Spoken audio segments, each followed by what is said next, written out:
hermanos, entonces vamos a continuar. La semana pasada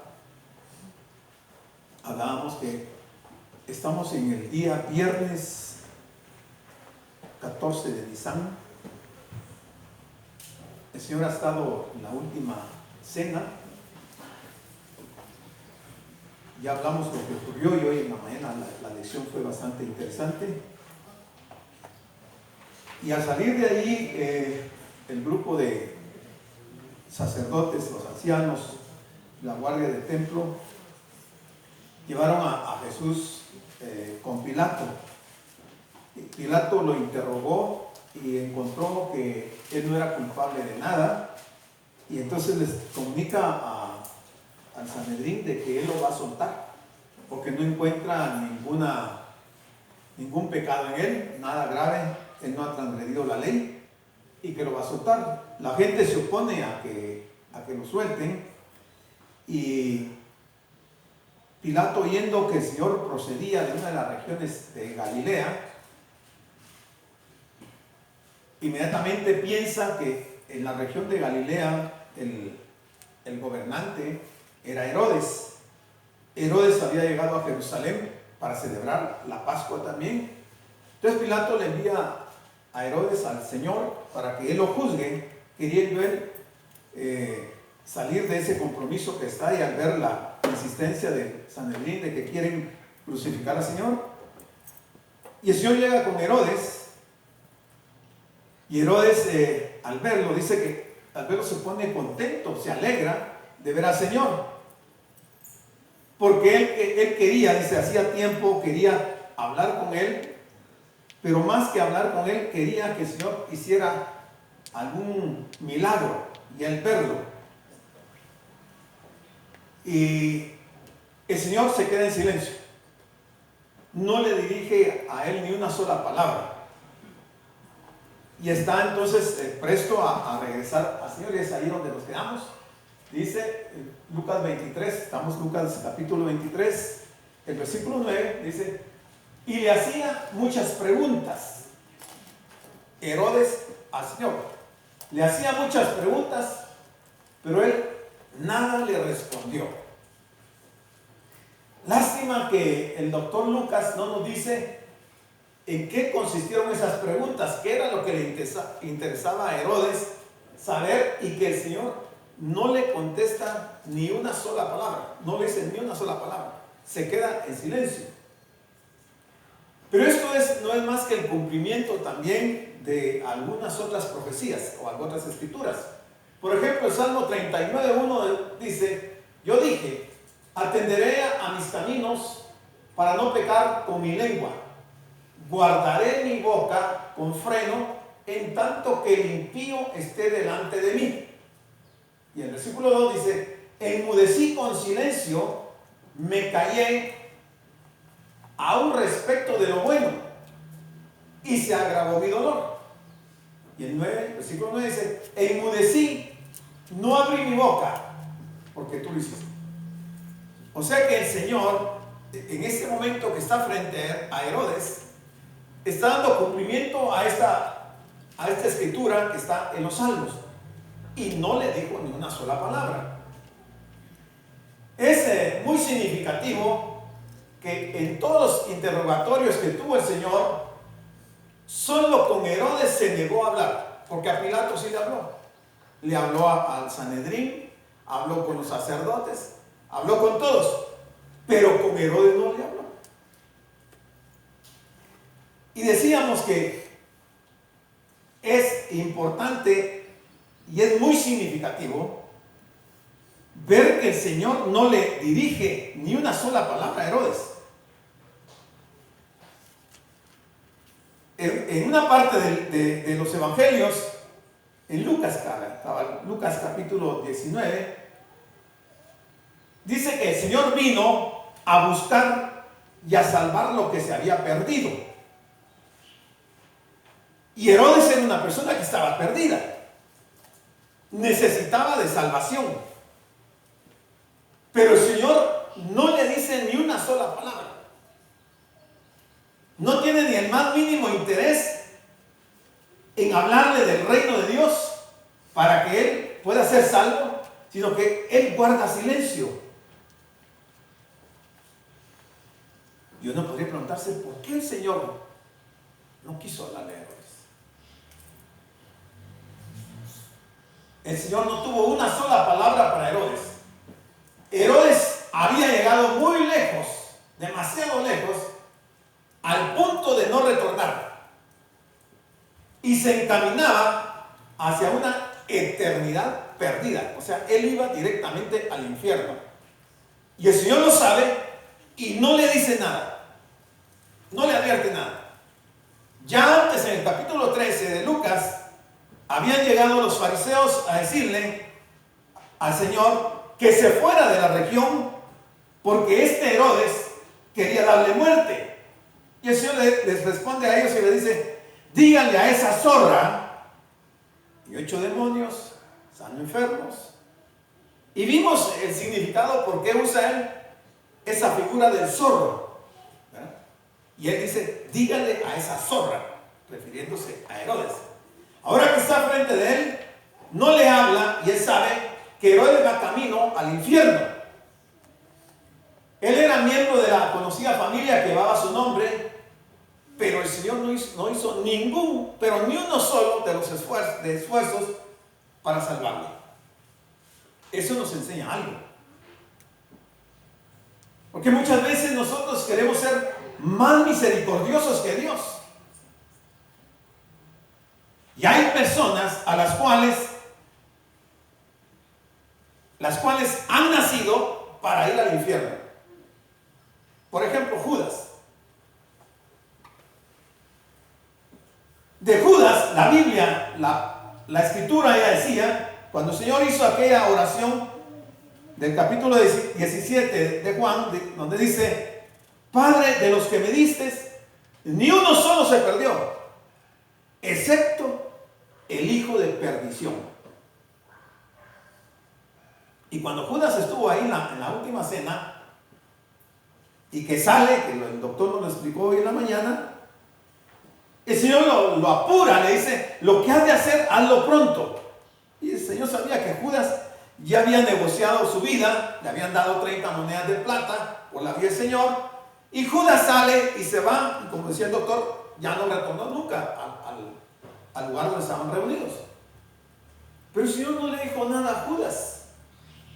No trató de convencerlo de que no hiciera lo que tenía que hacer, porque también eso era cumplimiento de la profecía. En este caso, Herodes también es parte de esa profecía, y vamos a ver por qué. Dice: y estaban los principales sacerdotes y los escribas ahí juntamente con Herodes, y lo acusaban con mucha vehemencia.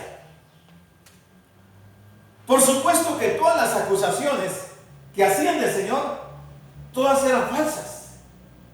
Sin embargo, los sacerdotes, los escribas, el Sanedrín, querían influir en el estado de ánimo o en la voluntad del gobernante para que le dieran muerte a Jesús. Y entonces, con mucha vehemencia, están acusándolo.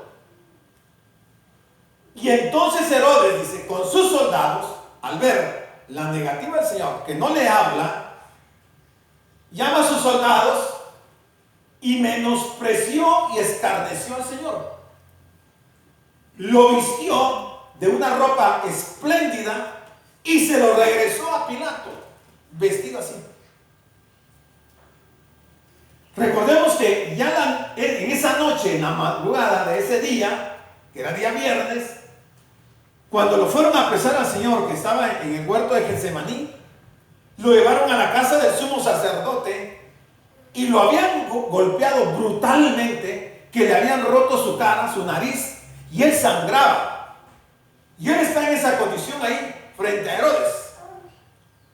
Le quitan sus ropas, por eso dice que lo escarnecieron, lo injuriaron, le quitaron sus ropas y le pusieron una ropa muy fina en son de burla, burlándose del Señor. Y empezaron nuevamente a jugar con el Señor. y lo volvieron a Pilato, porque Pilato también le dice a los principales sacerdotes que él no encuentra ninguna culpa en él, que él ve que él es inocente de lo que le están acusando. Pero como ellos insisten en que Jesús debe de morir, entonces Herodes se lo vuelve a Pilato, que sea Pilato el que tome la decisión de matar al Señor. Herodes utilizó a Cristo y las acusaciones en su contra como una oportunidad para burlarse y también divertir a Pilato. O sea, el papel en que ponen al Señor es un papel muy denigrante. Nadie de ellos se da cuenta que Él era Dios mismo en un cuerpo humano. Y están jugando con Él, están burlándose de Él y están haciendo mofa de Él. Pero eso no se iba a quedar así nada más. Probablemente Herodes estuviera demasiado asustado. Herodes estaba demasiado asustado para acusarlo, para condenar a muerte a Jesús. ¿Y por qué él estaba asustado? Bueno, su conciencia no le había permitido olvidar que eso mismo había hecho con otra persona, con Juan el Bautista. Porque Juan el Bautista no había hecho nada digno de muerte. Sin embargo, Herodes, a petición de la hija de Herodías, manda cortarle la cabeza a Juan el Bautista. Y como Herodes era muy supersticioso, creía que Juan el Bautista había resucitado en Jesús. Entonces tenía miedo, estaba asustado. Estaba también demasiado enojado con Jesús como para ponerlo en libertad, porque su curiosidad no había sido satisfecha, porque él quería que el Señor hiciera un milagro. Pilato dice que declaró varias veces a Jesús inocente. Varias veces lo declaró inocente. Herodes también lo declaró inocente. Sin embargo, ninguno, ni Herodes ni Pilato, pusieron en libertad a Jesús. Por el contrario, lo condenaron. Dice el versículo 12 que a consecuencia de esta situación del juicio con el Señor, Pilato y Herodes habían sido enemigos, tenían una enemistad muy fuerte, y a raíz de este evento se hicieron amigos aquel día, porque antes, dice, estaban enemistados entre sí. Y estaban enemistados entre sí porque Herodes quería ser el gobernante de Jerusalén y había subido a Roma a hablar con el emperador para poner en mal a Pilato. Cuando Pilato se enteró que Herodes había ido a Roma para ponerlo en mal, él fue, se le adelantó a Herodes y llegó y habló con el emperador y le hizo ver todos los errores que había cometido Herodes. Y Pilato logra convencer al emperador de tal manera que cuando llega Herodes, lo que ocurrió fue que el gobernador lo quitó, el emperador lo quitó de gobernante, y eso causó una enemistad entre ellos. Pero a raíz de este caso, ahora se vuelven amigos, porque los dos estaban en el escenario, y a ellos estaban recurriendo las autoridades del templo para que condenaran a Jesús. Dice, entonces Pilato, convocando a los principales sacerdotes, a los gobernantes y al pueblo, tres grupos, a los sacerdotes, a los gobernantes, pero incluye al pueblo, o sea, todo Israel. O sea, que Pilato, siendo un oficial del ejército de Roma, era una persona que sabía manejar las estrategias.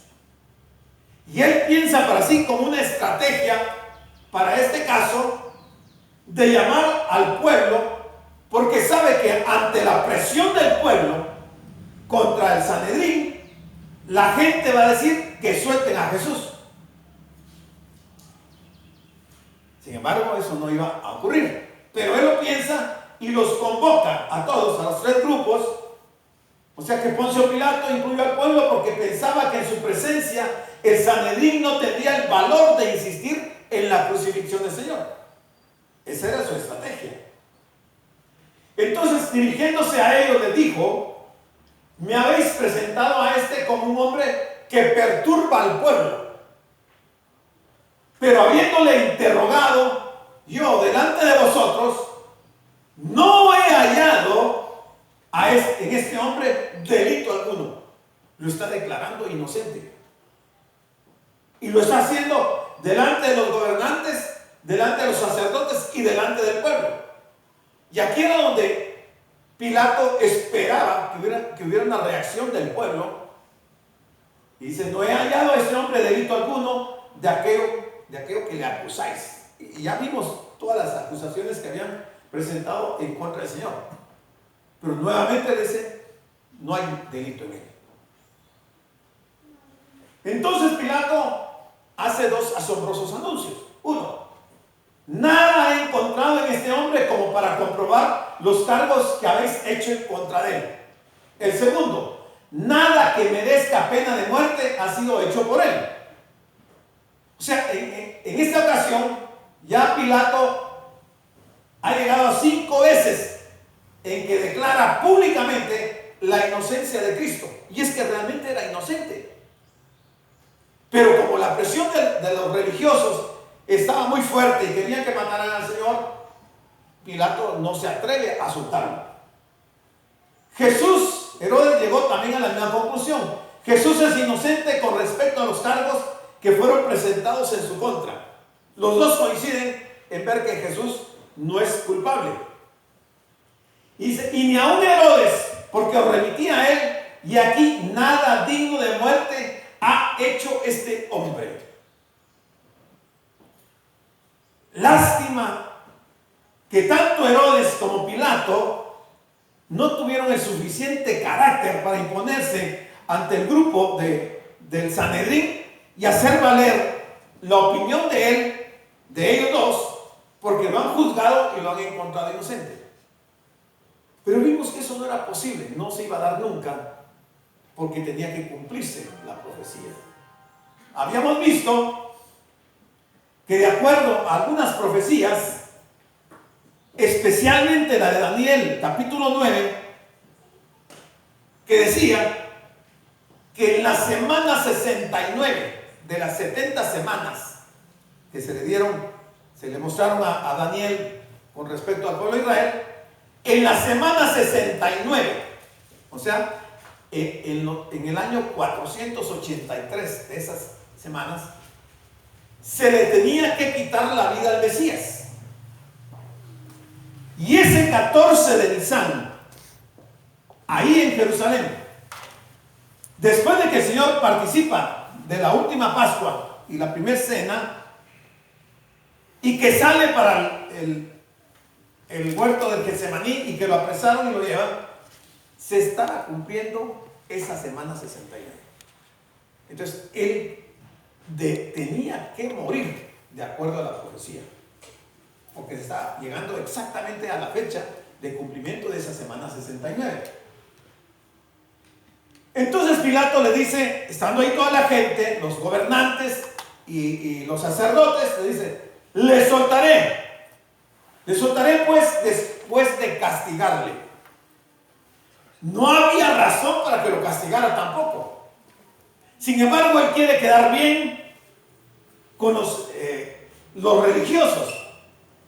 Y revisando la historia, encontramos que Pilato quería quedar bien con los sacerdotes, porque Pilato había sustraído algunos tesoros del templo de Salomón, y los judíos lo sabían y lo habían amenazado de acusarlo frente al emperador de que había robado algunas piezas de oro. Y entonces Pilato tenía la cola machucada y quería quedar bien con ellos. Por eso es que él está queriendo soltarlo, pero finalmente no lo quiere soltar porque tiene temor a que lo acuse, y entonces dice que lo va a castigar. sea, que Pilato encuentra otro motivo para soltarlo.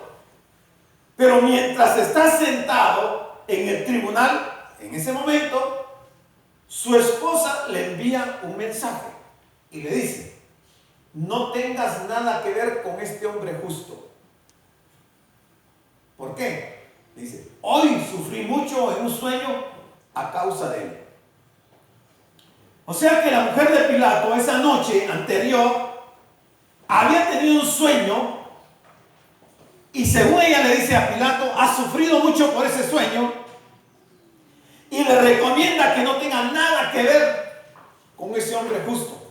Mire, ese hombre justo. Pilato recibió el mensaje y se encuentra más preocupado porque no sabe qué hacer. La mujer de Pilato se llamaba Claudia Prócula. Era muy supersticiosa, estaba vinculada a una secta, a una religión de misterios, y puede que ese impulso haya tenido un origen satánico.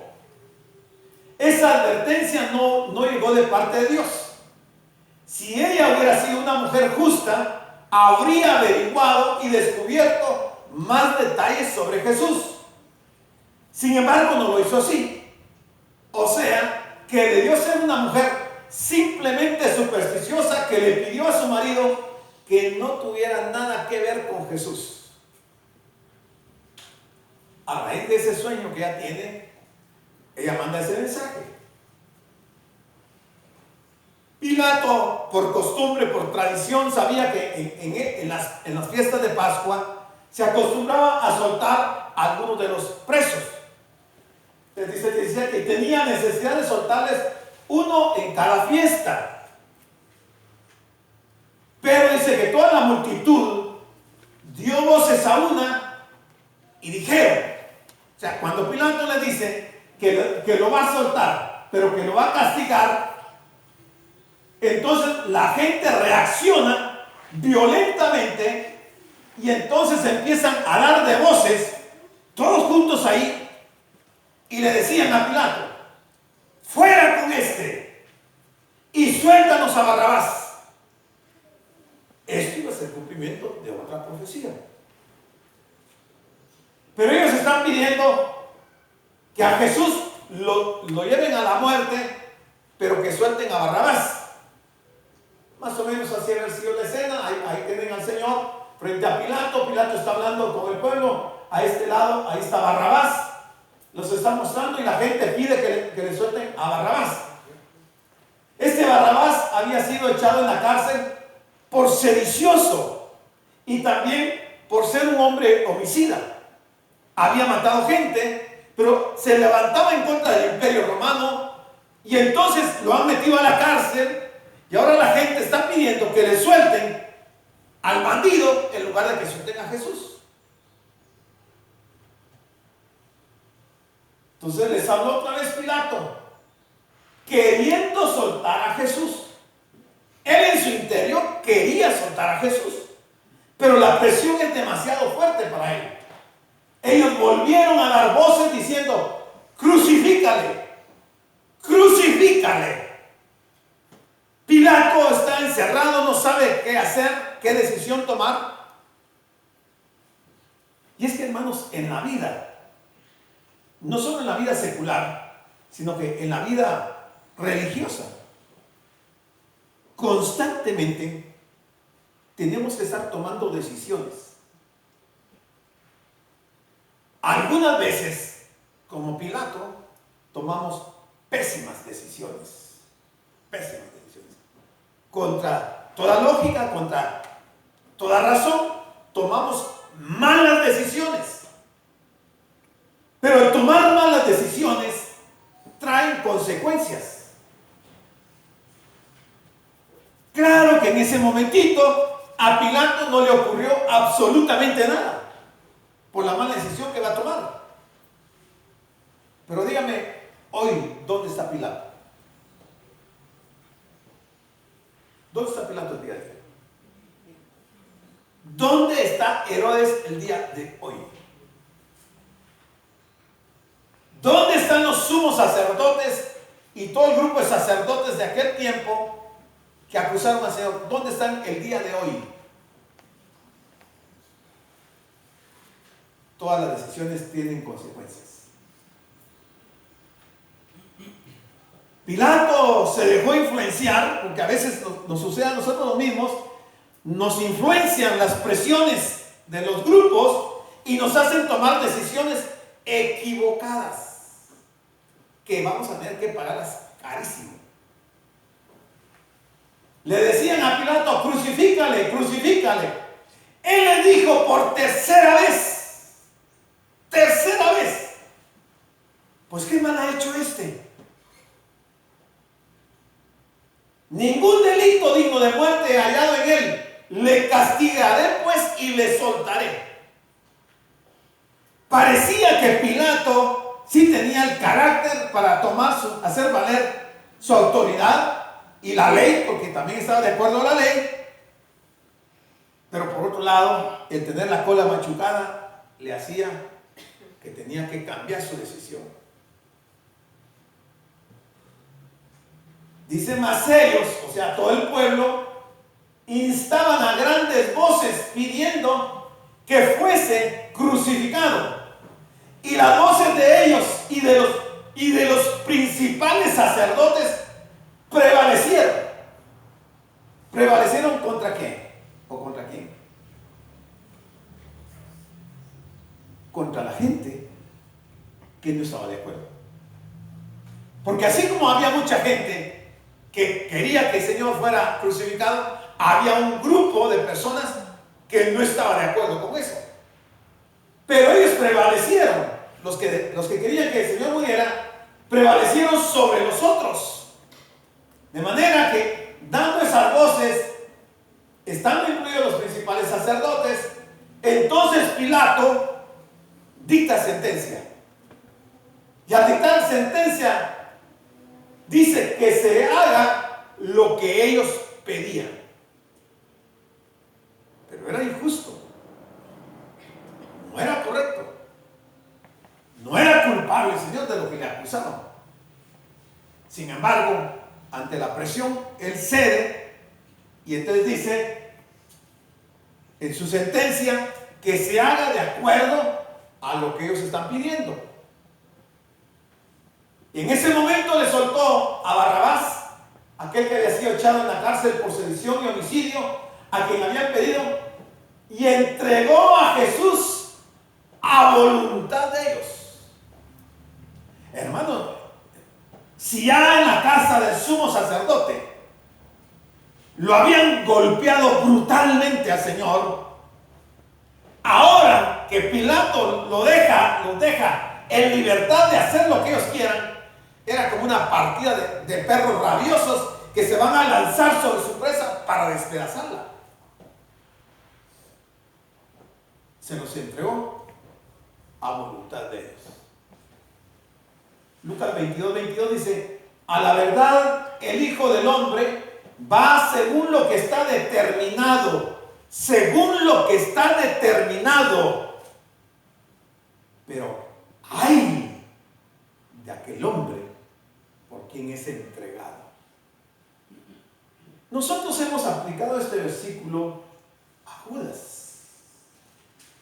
Dice, ¡ay! De aquel hombre por quien es entregado. Y miren, y entregó a Jesús a voluntad de ellos. ¿Quién? Pilato. ¡Ay! De aquel hombre por quien es entregado. Se tiene que cumplir la profecía según lo que está determinado. Pero como hemos dicho, la profecía no exime de la responsabilidad del hombre. Todos los hombres, todos nosotros, tendremos que dar cuenta algún día delante del Señor de nuestros actos. Nadie quedará sin ser juzgado, ni uno solo. Algunos vamos a comparecer ante el trono de Cristo. Otros tendrán que comparecer ante el gran trono blanco. Pero todos tenemos que presentarnos un día delante de Dios. los que seamos presentados ante el tribunal de Cristo será para recibir recompensas. Si es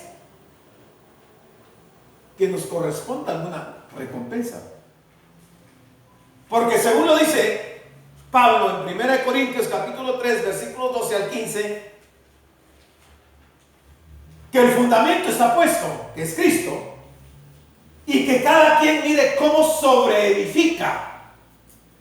Usted se puede sobreedificar con madera, con heno, con paja, con oro, con plata y con piedras preciosas. La obra de cada uno dice que va a ser probada por fuego. Si la obra de cada uno fuera quemada, porque construyó con materiales inflamables, dice, él sufrirá pérdida. Sufrirá pérdida. Pero estamos ante el tribunal de Cristo, donde no hay condenación. Pero sí, no hay condenación, pero no habrá galardón, porque la obra se quemó. Usamos un mal material. ¿Cómo reaccionaron los que oyeron la declaración de inocencia de Pilato? Bueno, la respuesta la encontramos en Mateo 27-25 y mire qué irrazonable la conducta de esta gente. Porque dice, toda la gente respondió, su sangre sea sobre nosotros y sobre nuestros hijos. O sea, se automaldicen y maldicen a su familia. Pareciera que son simples palabras que no tienen ninguna trascendencia, pero hermano, eso que dijeron los sacerdotes ahí, su sangre sea sobre nosotros y sobre nuestros hijos. Ustedes saben, y hemos hablado, que cuando Tito Vespasiano llegó a Jerusalén en el año 70, agarró a los niños y los estrellaban contra los paredones y les reventaban la cabeza. A las mujeres les abrían el vientre y les sacaban vivas, les sacaban los hijos. Violaron a las mujeres. Quemaron a los hombres como antorchas humanas. Los vendieron como esclavos. Los metieron a los circos romanos para que fueran devorados por los leones. Se cumplió la maldición. La sangre, su sangre sea sobre nosotros y sobre nuestros hijos. Ahí murieron más de 1 millón de judíos, murieron en esa ocasión. Pero solitos se pusieron la soga al cuello. Además de que lo que estaba profetizado, que este fue un cumplimiento primario, tendrá otro cumplimiento en la semana 70 de Daniel. Y el Señor lo va a mencionar. Va a ver. El Señor entrelaza las profecías y les hace ver la realidad a los judíos. Pero ellos no se percatan de eso. Y lo mismo está pasando hoy en muchas iglesias. Los acusadores y la multitud, aunque no lo comprendieron, en realidad están pronunciando una maldición contra sí mismos, comprometiendo en esta maldición aún a su descendencia.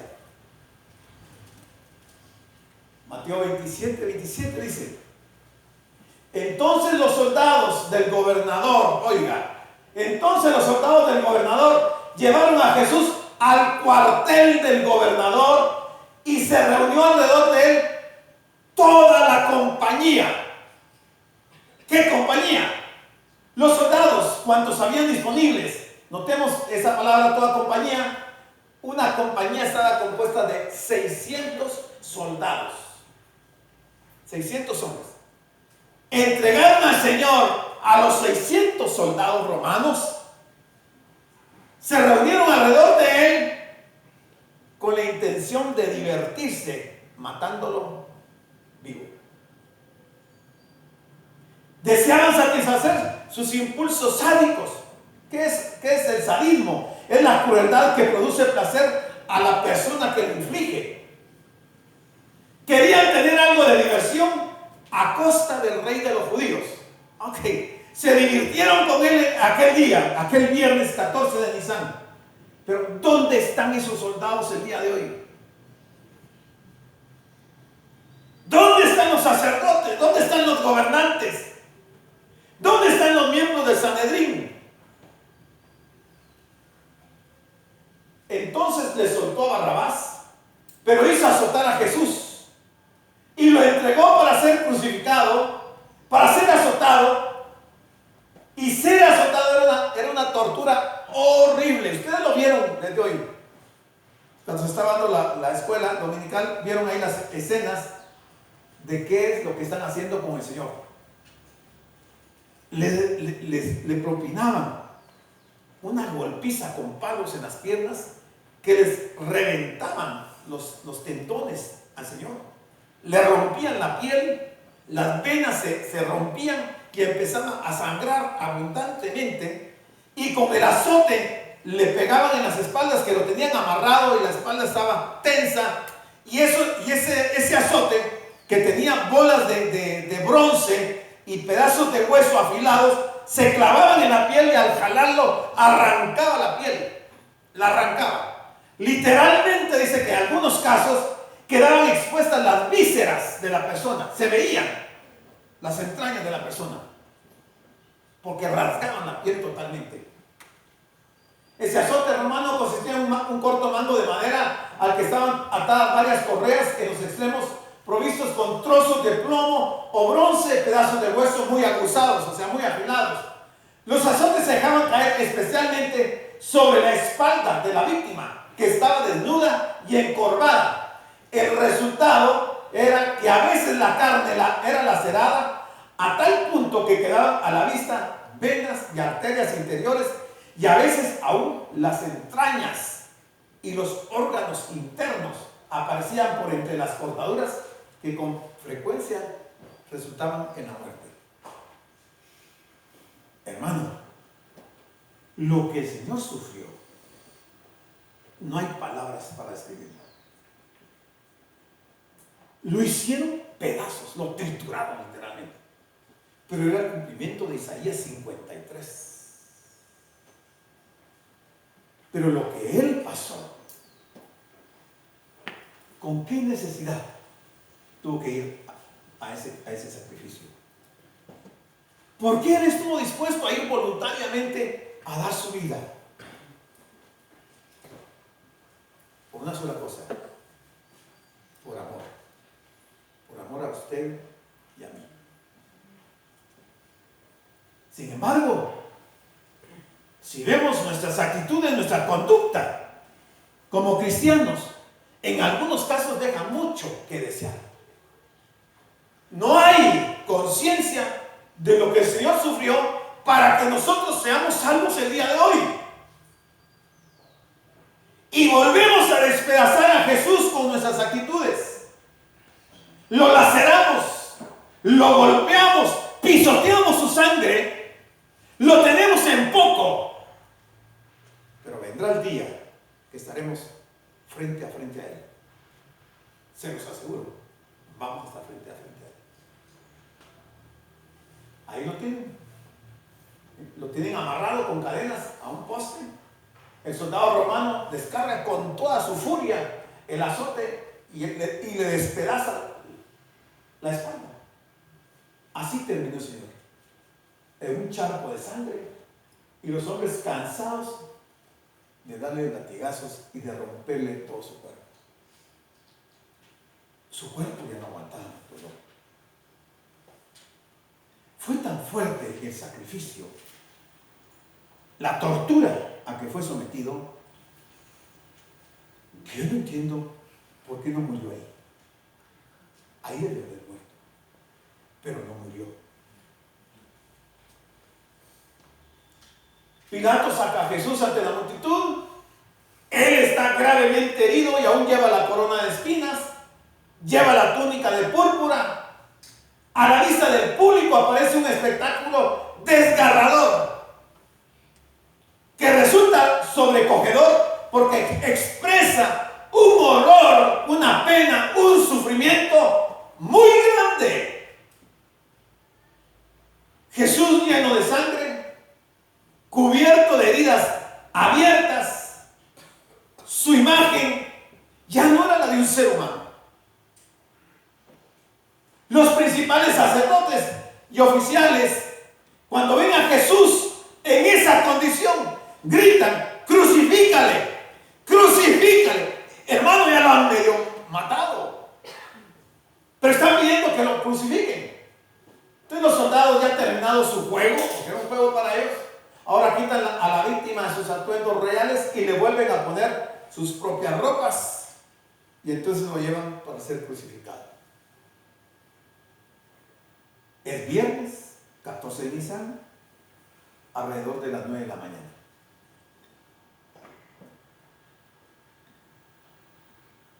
Mateo 27:31 dice: cuando hubieron terminado de mofarse de él, le quitaron la túnica, le vistieron nuevamente con sus ropas y le llevaron para crucificarle.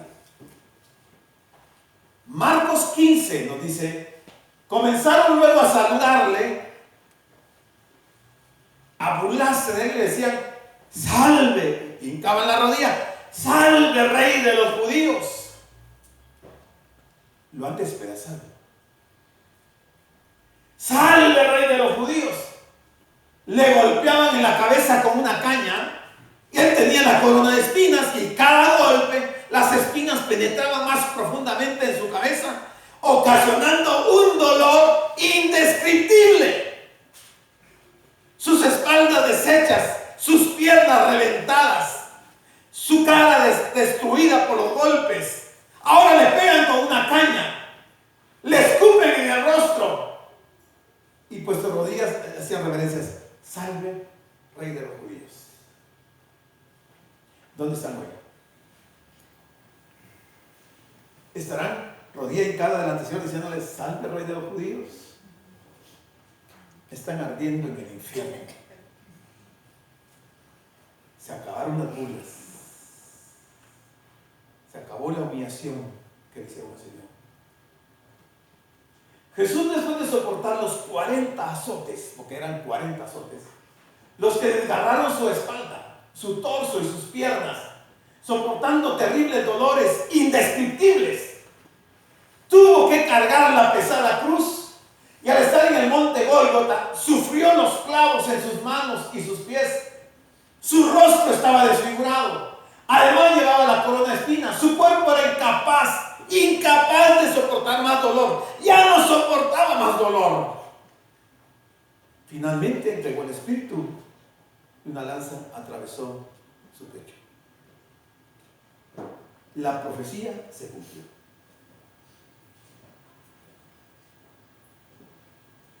Nosotros somos responsables el día de hoy de mucho de esto, porque por usted y por mí Él pasó esto.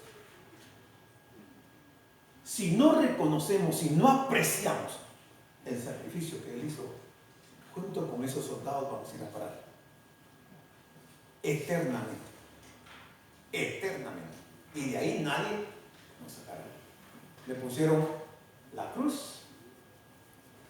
¿Cómo iba a soportar tremendo peso la cruz con su cuerpo despedazado, sangrando, lacerado totalmente, destruido? Habiéndole crucificado, los soldados dividieron sus vestidos echando suertes.